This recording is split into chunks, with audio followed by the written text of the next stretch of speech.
Would you like to be the President of the United States? I really don't believe I would run it, but I would like to see somebody as the president who could do the job, and there are very capable people in this country. Why wouldn't you dedicate yourself to public service? Because I think it's a very mean life. I would love and I would dedicate my life to this country, but I see it as being a mean life, and I also see it as somebody with strong views and somebody with the kind of views that are maybe a little bit unpopular, which may be right, but maybe unpopular, wouldn't necessarily have a chance of getting elected against somebody with no great brain but a big smile. This sounds like political presidential talk to me, and I know people have talked to you about whether or not you want to run. Would you ever? Probably not, but I do get tired of seeing the country ripped off. Why would you not? I just don't think I really have the inclination to do it. I love what I'm doing. I really like it. Also, it doesn't pay as well. No, it doesn't. But, you know, I just probably wouldn't do it, Oprah. I probably wouldn't, but I do get tired of seeing what's happening with this country. And if it got so bad, I would never want to rule it out totally, because I really am tired of seeing what's happening with this country, how we're really making other people live like kings, and we're not. You've said, though, that if you did run for president, you believe you'd win. Well, I don't know. I think I'd win. I tell you what, I wouldn't go in to lose. I've never gone in to lose in my life. And if I did decide to do it, I think I'd be inclined. I would say that I would have a hell of a chance of winning, because I think people, I don't know how your audience feels, but I think people are tired of seeing the United States ripped off. And I can't promise you everything, but I can tell you one thing. This country would make one hell of a lot of money from those people that for 25 years have taken advantage. It wouldn't be the way it's been, believe me. But you might be classified as an Eastern Republican. Fair? I guess you could say that, yes. Which means kind of a Rockefeller, Chase Manhattan Republican? I never thought of it in those terms. How do you define it? Are you a Bush Republican? No, I think I'm really, the people that I do best with are the people that drive the taxis. You know, wealthy people don't like me, because I'm competing against them all the time, and they don't like me, and I like to win. The fact is, I go down the streets of New York, and the people that really like me are the taxi drivers and the workers, etc., etc. I mean, I really get Then why are you a Republican? I have no idea. I mean, I'm a Republican because I just believe in certain principles of the Republican Party. You have flirted with the idea of politics. Now you're here at your first national convention. Does that get you interested in possibly making the plunge? Now you have to tell me something. Who told you I flirted? Well, I didn't know that I flirted with. Well, you took out full-page ads in the New York Times to talk about your foreign policy. Some people would say... I do feel very strongly about the country. I love the country. You've become a role model in this country. The reason that your book sells, the reason that your board game sells, is because people are looking to leaders. People are looking for values, and you're one of the people. And it's you may dismiss it, but people are talking about, Donald Trump for president. What they're really talking about is Donald Trump, show us the way. Be the true white hat. I'm, again, somebody that has a good instinct financially. I have had historically. I've followed markets. I've been going in the right direction, whether it's New York real estate or stocks or whatever. I know from a common sense financial standpoint that something has to burst. When a country is losing billions and billions and billions of dollars a year, and when other countries are making hundreds of billions of dollars, something is going to burst, and it's going to start here. I know it. It's a question of when. To me, it's not a question if, it's a question of when. And unless we're going to solve our problem, and the problem is caused by our allies, unless we're going to solve that problem, this country is in very, very big trouble. And I'm not talking recession kind of trouble, I'm talking depression kind of trouble.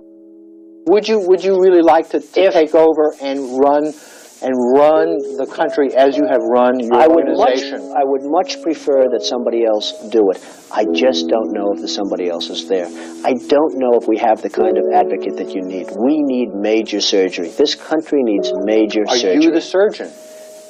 I think I do a fantastic job, but I really would prefer not doing it. Are you saying you will take it only if drafted? No, I'm not saying that. I'm saying that I hope that somebody comes along who can be an advocate, and I think that somebody will be so popular. But you haven't seen he or she will be the most. But I don't see it now. I wish that person were there. But again, I do know one thing. It's not a question. This country is losing hundreds of billions. It's not a question if, it's a question when. I have never understood how this is possible. I have never understood how somebody throughout this country didn't sue the United States government and have that overturned. And you had people, investors, investing over a 10-year period for under a set of conditions. And this is, as I was talking before, playing the game. We're all playing by a certain set of rules. The rules were changed for the government, but they weren't changed for us. I mean, it was an incredible circumstance that happened. And people went bust by the hundreds of thousands. And I hope you weren't one of them in terms of that, but obviously you know a lot of people that were. They changed the rules on taxes. And you have some incredible situations where people guaranteed personally a stream of payments to be paid over a 10-year period based on a stream of tax benefits for perhaps a very good job, like a low-income housing development. Nothing wrong with that, a very positive thing. And after 2 years, they got wiped out with the taxes, and yet they still owed all of this money. And many of these people, most of these people, had to declare bankruptcy. They couldn't pay it. I deal with foreigners all the time. I deal with foreign leaders all the time. I know many of the foreign leaders probably better than a lot of the so-called candidates that are running on the Republican and Democratic tickets. I think I'd get along very well with them. And I think you'd have a lot less gridlock in Washington if I decide to do this and if I won. You know, nobody talks about the soldiers that are coming back with no arms and no legs. And I saw at Mar-a-Lago on Mondays, I make Mar-a-Lago my club that you know about. In Palm Beach. I make that twice now. On a Monday, I let returning Iraqi injured soldiers come to the premises. The most beautiful people I've ever seen. But they're missing arms and legs. They're with their wives. Sometimes they're with their girlfriends. And the tears are coming down the faces of these people.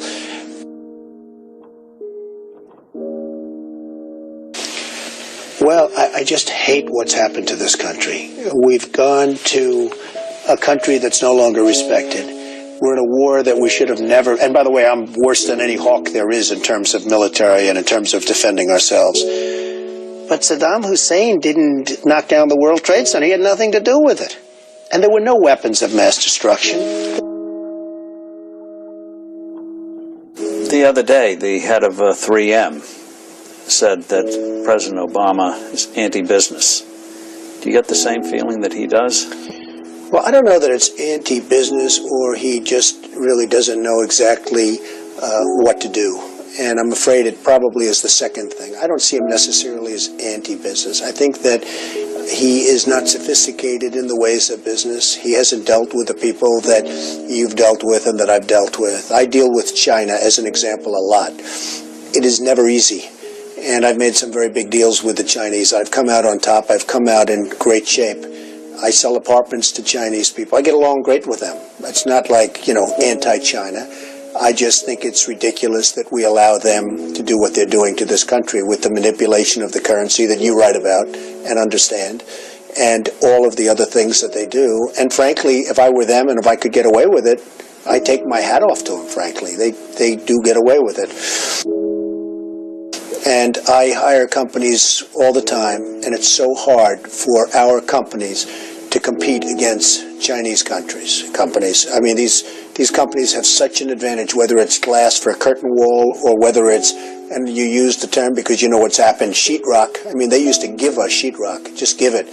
And everybody that was unfortunate enough to use Chinese sheetrock had problems. I mean, problems like where people were dying from it. The good news, Steve, our product is much better, but with the manipulation of their currency, it's very, very, very hard for our companies to compete. But I'll certainly do whatever is necessary and however I can help, whether they want me to make speeches, whether they want me to contribute, raise money, I'll do whatever I have to do. We need somebody great as a president.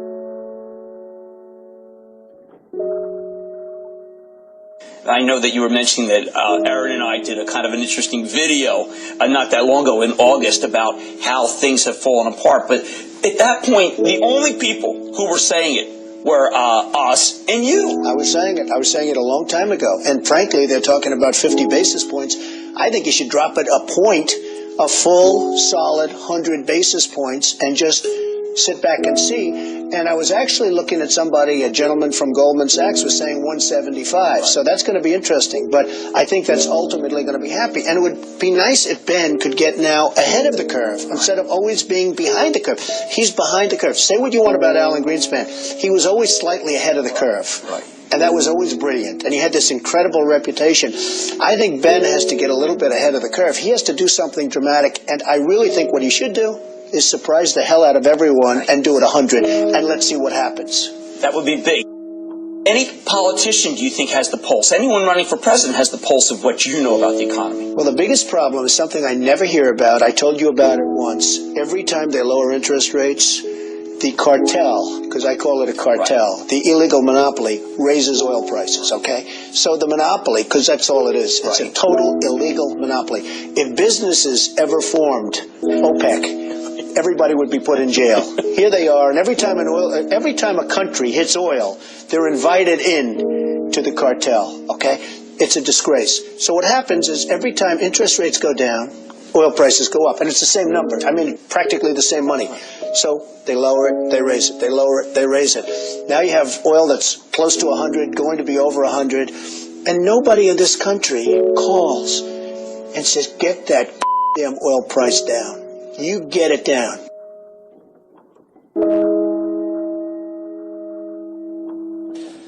But I have to tell you that our country is in serious trouble. We owe $17 trillion on debt. How do you pay off $17 trillion? Nobody ever heard the expression a number of years ago. The word trillion. We have debt that's beyond belief. We have deficits that nobody can even comprehend. China, which I've been talking about for the last 5 years, yesterday, right in our face, they just devalued their currency. Now, for those that don't understand devaluation, what they're basically doing is saying, we're really ripping you big league. Nobody's ever done it better than us. But now we're going to really do it again. And the reason they did it, and everybody was surprised by it, was because our leadership is so weak and so pathetic that they can get away with it. And believe me, they're taking our jobs, and they're taking them big league. And China's not the only one. You look at other countries, they're all doing the same thing. They have no respect for our leader, and frankly, they have no respect any longer for our great country. And it's so simple to solve. What we need is a strong economy. What we need is jobs. Now, you hear these phony job numbers, 6.7%. The 6.7% is probably 21 or 22% real numbers. When you give up looking for a job, it's like they consider you employed. It's amazing. They changed this. You know, in the old days, if you had people that couldn't find work, they couldn't find work. Today, such a huge number.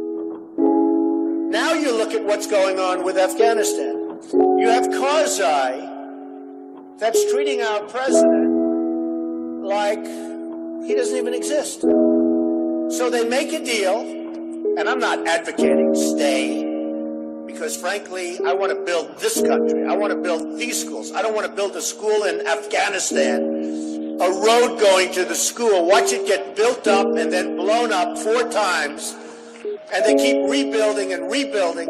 And you go to Brooklyn, New York, and you can't have schools. You go to Iowa, you can't. You go to wherever you go, and you can't have schools. Because we don't have any money, because we're spending it in other places where, frankly, they don't want us, and I don't want them. And it's amazing.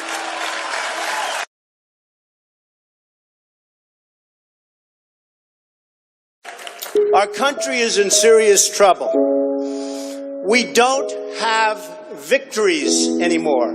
We used to have victories, but we don't have them. When was the last time anybody saw us beating, let's say, China in a trade deal? They kill us. I beat China all the time. All the time. When did we beat Japan at anything? They send their cars over by the millions. And what do? When was the last time you saw a Chevrolet in Tokyo? It doesn't exist, folks. They beat us all the time. When do we beat Mexico at the border? They're laughing at us, at our stupidity. And now they're beating us economically. They are not our friend, believe me. But they're killing us economically. The U.S. has become a dumping ground for everybody else's problems. Thank you. It's true. Islamic terrorism is eating up large portions of the Middle East. They become rich. I'm in competition with them. They just built a hotel in Syria. Can you believe this? They built a hotel. When I have to build a hotel, I pay interest. They don't have to pay interest because they took the oil that when we left Iraq, I said we should have taken. So now ISIS has the oil. And what they don't have, Iran has. And in and I will tell you this, and I said it very strongly, years ago, I said, and I love the military, and I want to have the strongest military that we've ever had, and we need it more now than ever, but I said, don't hit Iraq, because you're going to totally destabilize the Middle East. Iran is going to take over the Middle East. Iran and somebody else will get the oil, and it turned out that Iran is now taking over Iraq. Think of it. Iran is taking over Iraq, and they're taking it over big league. We spent $2 trillion in Iraq. $2 trillion. We lost thousands of lives, thousands in Iraq. We have wounded soldiers who I love. They're great. All over the place. Thousands and thousands of wounded soldiers. And we have nothing. We can't even go there. We have nothing. And every time we give Iraq equipment, the first time a bullet goes off in the air, they leave it. Last week I read 2,300 Humvees. These are big vehicles. Were left behind for the enemy. 2,000, you would say maybe 2, maybe 4, 2,300 sophisticated vehicles they ran, and the enemy took them. You're right.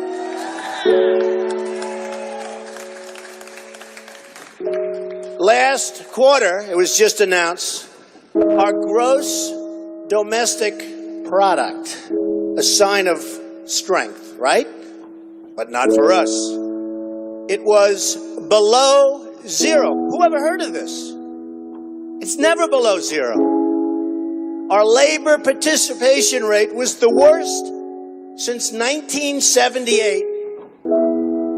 But think of it, GDP below zero. Horrible labor participation rate.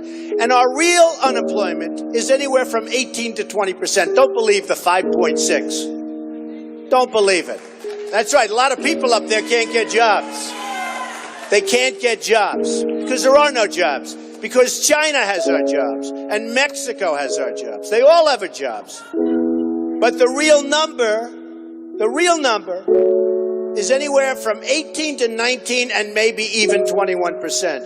And nobody talks about it because it's a statistic that's full of nonsense.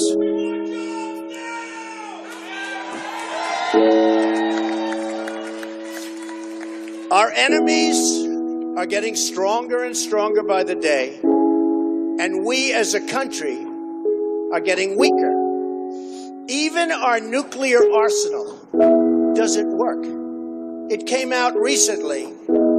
They have equipment that's 30 years old. They don't even know if it worked. And I thought it was horrible when it was broadcast on television, because boy, does that send signals to Putin And all of the other people that look at us and they say, that is a group of people, and that is a nation that truly has no clue. They don't know what they're doing. They don't know what they're doing. We have a disaster called the big lie, Obamacare. Obamacare. Yesterday it came out that costs are going for people up 29, 39, 49, and even 55%. And deductibles are through the roof. You have to get hit by a tractor, literally a tractor, to use it. Because the deductibles are so high, it's virtually useless. It is a disaster. And remember the $5 billion website. $5 billion we spent on a website. And to this day, it doesn't work. A $5 billion website. I have so many websites I have all over the place. I hire people. They do a website. It costs me $3. $5 billion website.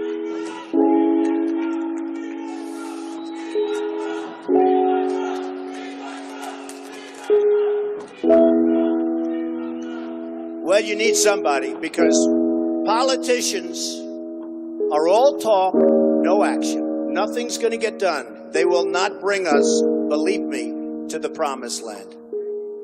They will not.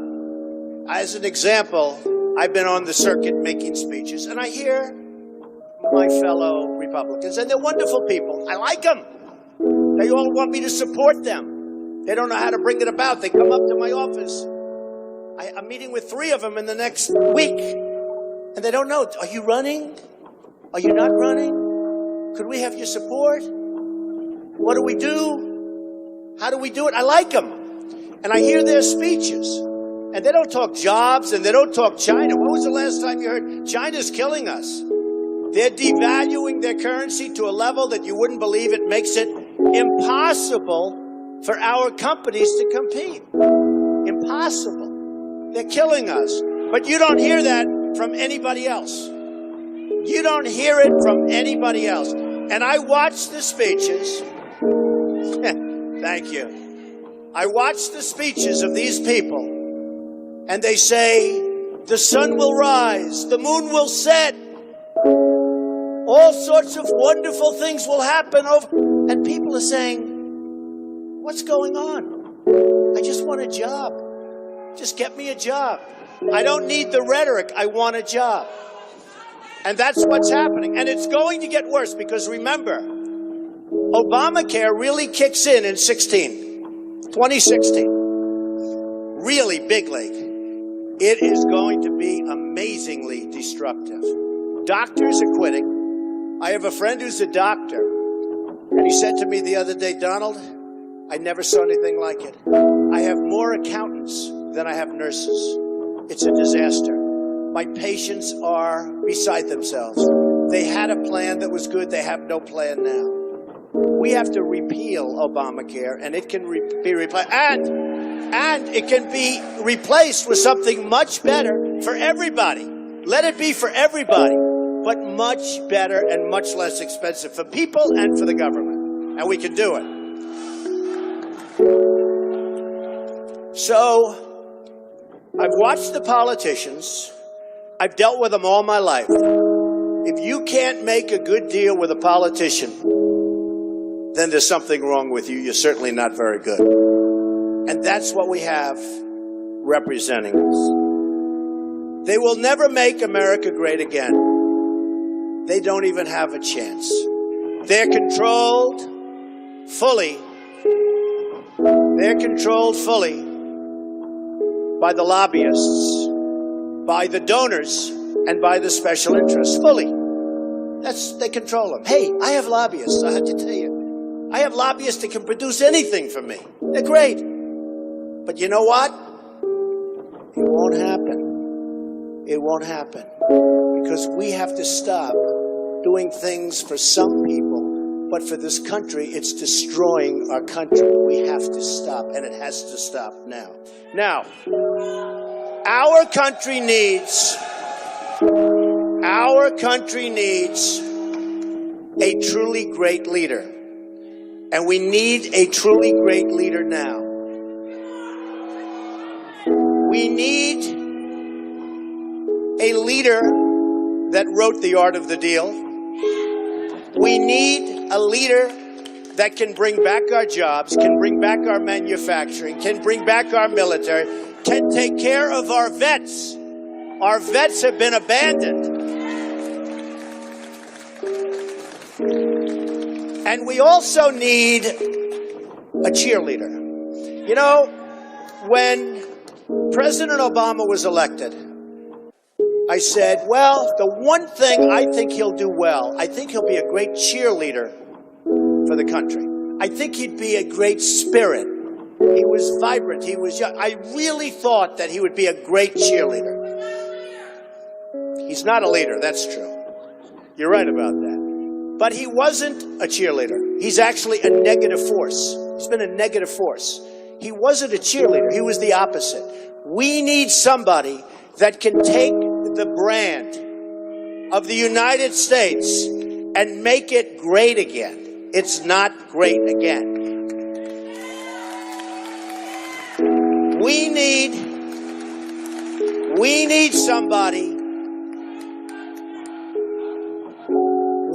somebody that literally will take this country and make it great again. We can do that. And I will tell you,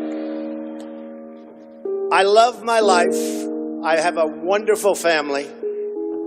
They're saying, Dad, you're going to do something that's going to be so tough. You know, all of my life I've heard that a truly successful person, a really, really successful person, and even modestly successful, cannot run for public office. It just can't happen. And yet that's the kind of mindset that you need to make this country great again. So, ladies and gentlemen, I am officially running for President of the United States, and we are going to make Donald John Trump, juro solenemente that I will faithfully que execute vou executar fielmente the office of President of the United States a função de presidente dos Estados Unidos and will, to the best of my ability, e farei, no melhor da minha capacidade, preserve, protect, and defend preservar, proteger e defender the Constitution of the a United States. Constituição dos Estados Unidos. So help me God. Que Deus me ajude. Congratulations, Mr. President. Parabéns, senhor presidente. Trump se torna o novo presidente dos Estados Unidos. E aí é saudado não só pelos canhões, mas também pela banda dos cruzeiros navais The President's Own. Temos aí os tiros de canhão e muita expectativa para o discurso de Trump, que promete ser